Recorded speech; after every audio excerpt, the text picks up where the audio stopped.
के चरणों को प्रणाम करता हूं और ये मेरे सिख भाइयों के चरणों को प्रणाम करता हूं। मेरे भाइयों, क्या आप भाई बंधुओं के बारे में पता है? पता है क्या?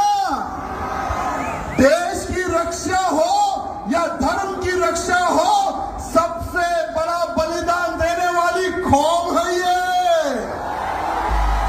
अरे आज हम जो हिंदू जो सुरक्षित है ना, इनके गुरुओं ने अपने प्राणों का बलिदान दिया, तब जाकर आज हिंदू जिंदा है और हिंदू सुरक्षित है। मेरे भाइयों, लोग भूल रहे होंगे, लोग इतिहास छुपा रहे होंगे, लेकिन इतिहास छुपाए से नहीं छुपता। मेरे भाइयों, मैं एक ऐसे हिंदू वीर योद्धा, ऐसे कई लोग आए और चले गए, जो जो धर्म के लिए कार्य करते हैं उनका नाम रह जाता है मेरे भाइयों, और भूतो ना भविष्य कभी किसी को हम भूल नहीं सकते। ऐसे हमारे संत हुए तेग बहादुर सिंह साहब, जिन्होंने हिंदुत्व की रक्षा के लिए अपना सर कटा दिया मेरे भाइयों, लेकिन हिंदुत्व को झुकने नहीं दिया।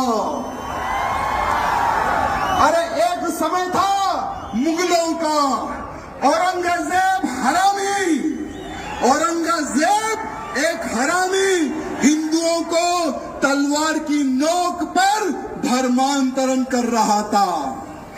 अरे कश्मीर में कश्मीरी हिंदू पंडितों का धर्मांतरण कर रहा था। औरंगजेब ने सोचा कि अगर मैं एक एक हिंदू को कन्वर्ट करूंगा तो सालों लग जाएंगे। अगर हिंदुओं के गुरुओं को, हिंदुओं के पंडितों को अगर मैं कन्वर्ट कर लूंगा तो बहुत ही जल्द पूरे हिंदुओं का धर्मांतरण करूंगा और हिंदुओं को मुसलमान बनाऊंगा। ये सोच औरंगजेब की थी मेरे भाइयों। जब कश्मीर में कश्मीरी पंडितों पर अत्याचार हो रहा था, बहन बेटियों के साथ में बलात्कार हो रहा था, जबरन हमारे पंडितों के मुंह में गौ मां का मांस खिलाया जा रहा था, तो वहां के पंडित जो हमारे कश्मीरी पंडित थे, उन्होंने सोचा कि अब हमारे को कोई संत ही बचा सकता, हमें कोई भगवान ही बचा सकता। कौन है वो भगवान? उन्होंने सोचा और उनको पता चला कि एक बहादुर इंसान है जो एक महान संत है, वो ही हमें बचा सकता। वो संत थे तेग बहादुर सिंह साहब मेरे भाइयों। अरे सारे कश्मीरी पंडित महाराज जी के घर जाते हैं, उनके दर्शन करते हैं, उनके पैर छूते हैं। जब कश्मीरी पंडित महाराज जी को बोल रहे थे कि हे महाराज, हमें औरंगजेब के अत्याचार से बचाइए, हमें हमारा धर्म नहीं बदलना है, हम हिंदू हैं, हमें हिंदू ही रहना है, कृपया करके आप एक संत हैं, आप भगवान हैं, हमारी रक्षा कीजिए। तो महाराज जी ने कहा कि बेफिक्र रहो, आज से मैं तुम्हारी रक्षा करूंगा, और जाओ जाकर कह दो उस औरंगजेब को कि अगर तुझ में दम है, मेरा धर्म परिवर्तन करके बताए, तुम्हारा गुरु आज से मैं बनूंगा। भले ही इतिहास में कुछ चेंज होगा, मैं क्षमा चाहूंगा। अगर कुछ गलती हो रही है बोलने में तो मैं क्षमा चाहूंगा, लेकिन आज के हिंदुओं को हमारे सिख भाई बंधुओं और साधु संत के बलिदान के बारे में पता होने की आवश्यकता है, आवश्यकता है। मेरे भाइयों, जब औरंगजेब को पत्र लिखते हैं महाराज, जब महाराज निकलते हैं दिल्ली की ओर, तो महाराज जी को पकड़ लेता है वो औरंगजेब, कैद कर लेता है, साथ में उनके 3 सेवकों को पकड़ लेता है। औरंगजेब कहता है कि हे महाराज, तुम उनके महाराज हो, पहले तुम तुम्हारा धर्म परिवर्तन कर लो।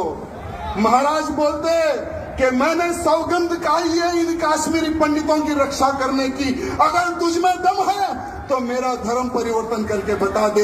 ये चैलेंज करते हैं हमारे महाराज। वो समय की बात बता रहा हूं मेरे भाइयों। वो क्रूर, वो पापी औरंगजेब महाराज के जो 3 शिष्य उनको महाराज के सामने जला देता है, उनके सामने काट देता है, उनके सामने भून देता है तेल में। महाराज जी को बोलता है तुम्हारे 3 साथियों को मैंने मार दिया और तुम्हें अब मारूंगा, धर्म परिवर्तन कर लो। महाराज जी नहीं झुकते उस औरंगजेब के सामने, नहीं झुकते महाराज उनके सामने। तब जाकर औरंगजेब उनका शीश काट देता है मेरे भाइयों, महाराज जी का शीश काट देता है। तेग बहादुर सिंह महाराज का शीश काट देता है वो हरामी औरंगजेब। लेकिन महाराज जी नहीं झुके मेरे भाइयों, हिंदू समाज की रक्षा के लिए, काश्मीरी पंडितों की रक्षा के लिए उन्होंने अपने प्राणों का बलिदान दे दिया मेरे भाइयों। आज पूरे भारत का ही नहीं, पूरे विश्व का हिंदू कर्जदार है हमारे सिख भाई बंधुओं का, कर्जदार था, कर्जदार है और कर्जदार रहेगा मेरे सिख भाई बंधु का मेरे भाइयों। जय बोले सोनिहाल, जय बोले सोनिहाल, वाहिगुरु जी का खालसा। बहुत बहुत धन्यवाद। अगर बोलने में कुछ गलती हुई तो मैं क्षमा चाहूंगा, सबसे क्षमा चाहूंगा। बहुत बहुत धन्यवाद।